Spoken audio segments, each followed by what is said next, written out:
cold. Like, I have to wear a jacket right now. I haven't had to wear anything other than a t-shirt for so many months. Like, I forgot how to... Winter's coming, and I don't like it. I was gonna record this whole video in this playset. I don't want to do that anymore, but I want to get down in a more interesting way than the ladder. There happens to be a slide. This could be a very bad idea. Shoot, I'm stuck upside down right now. Hey guys. You know, I think I'll just do my update like this. Okay, I'm like, oh. It's gonna work this time. It's gonna work this time. Hello, welcome to the video. Just like that whole sequence was, today I want to talk to you about failure.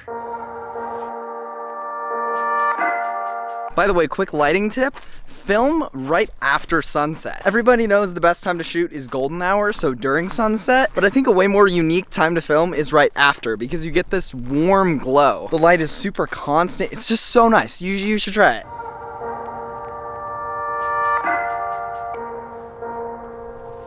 How insanely cool is that? It's beautiful tonight. This video, oh my gosh, I was gonna record this whole video here, but this bench is like so broken. There's also something on the lens right now. Okay, I think this is better. How stupid is that transition?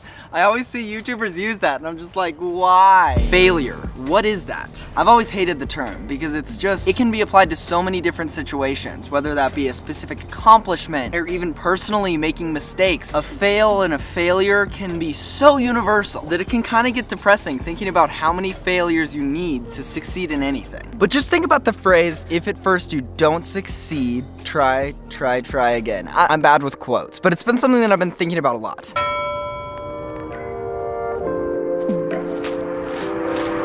The other thing that sucks about failure, it's totally defined by you personally. There's no objective truth as to what a fail is. It's totally defined by you and the people around you, and that can become really toxic because it's such an easy way to compare yourself to others' success, and then if you don't accomplish the highest of successes, then you can easily define that as a failure, and that's super unhealthy. But the great thing about it is that you also create your own personal successes. You don't have to listen to anyone else's idea of what your own success means. Look at this sky.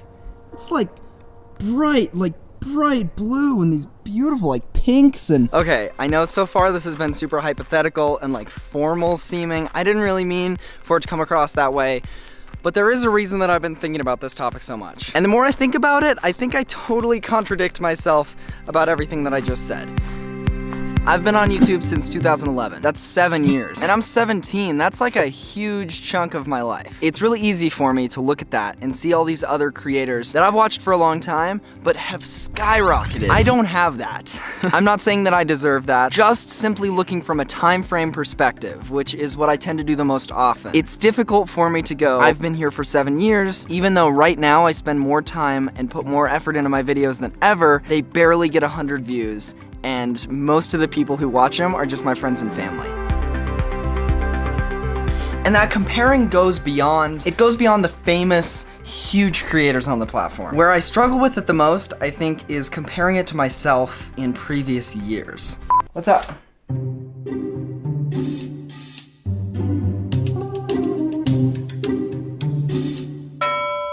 If you've wanted to know kind of what I'm thinking before I release or even before I finish any video, right now is exactly the emotion that I have almost every time. Is this good enough? Is it worse than what I used to make? Is it worth making? Will people actually benefit from it? Or am I just making it because I want to make a video for no reason? I'll spend days filming a video, which don't get me wrong, I love that whole process. Staring at my screen, dragging clips around at 2 in the morning, actually is one of my favorite things to do. But when you do put that amount of time into something, no matter what it is, if it's a school assignment, you want to get a good grade. If it's a gift for someone, you want them to really like it and appreciate it. And if it's a piece of art, if you can call my videos art, if it's a piece of a creative work, you want it to be seen by a lot of people. And you want there to be a lot of reaction to it. When I post a video and it gets all these comments, it gets tons of likes, numbers don't matter to me, but like I get that information and just in my mind something clicks, make more. I get so much motivation. When that doesn't happen though, I have this crippling loss of motivation and suddenly I don't want to create anymore.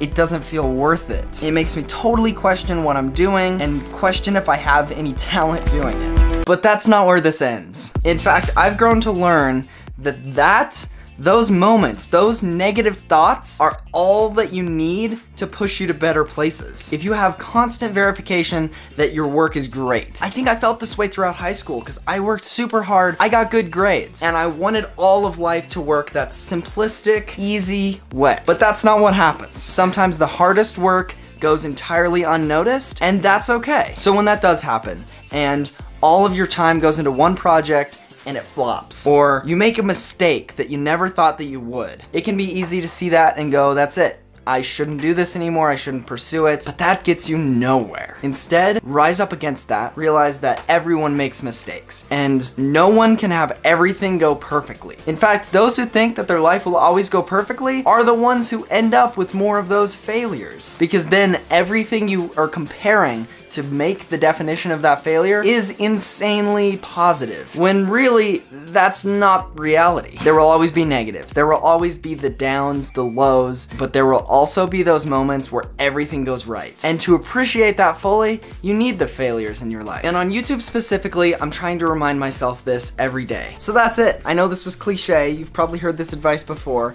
I've just been thinking about it a lot, and I wanted to share my thoughts with you. Even if this isn't where you've learned this for the first time, it's a reminder, because I needed one a couple days ago, and hopefully this can help you too. So share this with anybody who you think might be going through the same thing, because I know everybody does. And I hope it inspires you, motivates you to go create and to work harder, because that's the end goal of everything that I do. So I'm gonna go thank you all so much for watching, and I'll catch you in the next one. See you guys.